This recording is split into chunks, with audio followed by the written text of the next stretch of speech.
Eden Prairie is Katie and Karen.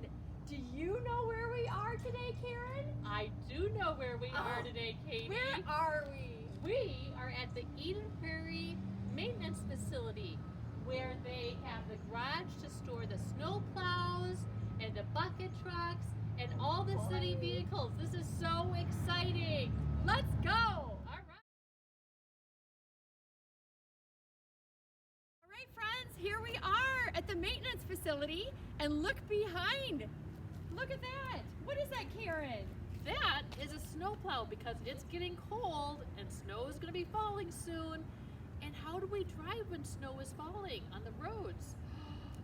We need a snowplow to clear the roads and the streets.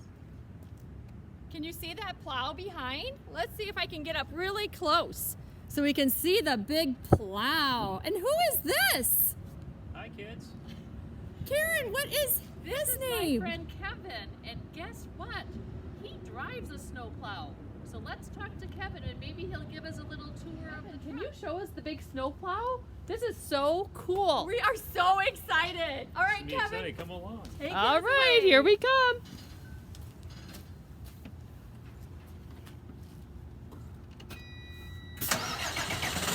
Oh my goodness, that's a big sound.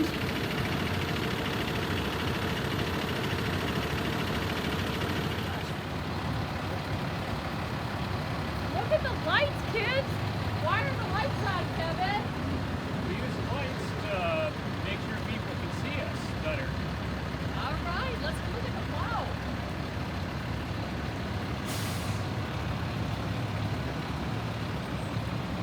This front plow we use to push the snow off to the side of the road. You get closer.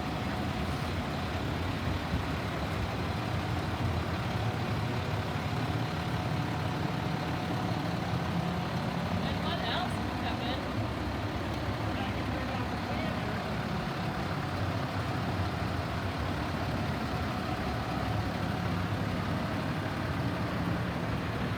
See those blue lights so that people don't run into the back of the sand plow. Oh my gosh, look at the sander. Let's see what happens with it.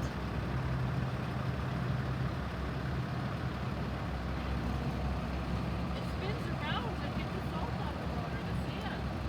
Yep. And then salt comes out back here and it spins off of here and it goes onto the road so it can help melt the ice.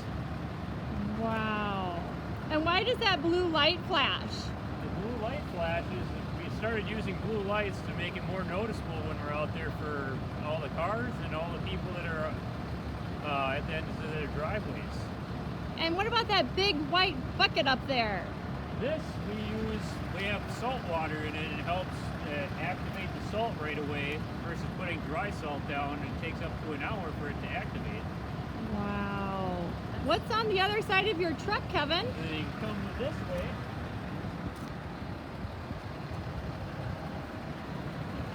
Oh my goodness, Karen! There's Go another over shovel. there! Look at that, Miss Karen! Holy moly! What does this do? Come on up, Katie. Yeah, this one's called our wing.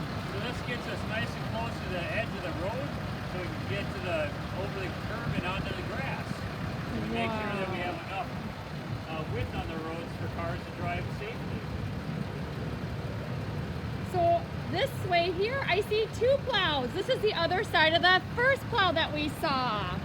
So the snow comes off of the front plow and it gets pushed onto the side plow, which is called our wing, and then that goes off, and then the snow goes off into the grass. All right. Well, kids, this is also where we fuel up, where all our plow trucks, all our normal pickup trucks, and all the fire trucks and police cars fill up all our gas. Right here, we have our own gas Oh, station. it's so cold out here. Kevin, do you have any last words of advice for us as we play in the snow when this big snow plow comes by in our neighborhoods? I do. One thing as a plow driver that we have to always remember is a lot of kids like to build their forts at the end of their driveway. Because when your parents shovel off your driveway, they make big mounds of snow, or also the snow coming from the road. So there's big mounds of snow and the kids like to build snow forts there. So we got to make sure that we're being safe when we're around the road, and we want to make sure that you guys don't get trapped in your snow fort. So I know it's easier to build a snow fort there, but I would try to recommend, building your snow fort, up in your yard a little bit further so that you're safe. And that's the number one thing that we look for when we're out there plowing is safety. Safety is always first. And I bet it's kind of hard to see when you're way up here if there's little ones playing by the street in a snow cave or a big fort. So that's one thing that we always pay attention to when we are plowing, especially around people's driveways. We always look for, the shovels and people's sleds to indicate that there could be potentially a little kid in that mound of snow. So we either have to get out of the vehicle and check to make sure, or just slow really down and pay attention to your mirrors to make sure you don't make that snow mound collapse. Thanks, Kevin. yeah, You're thanks very for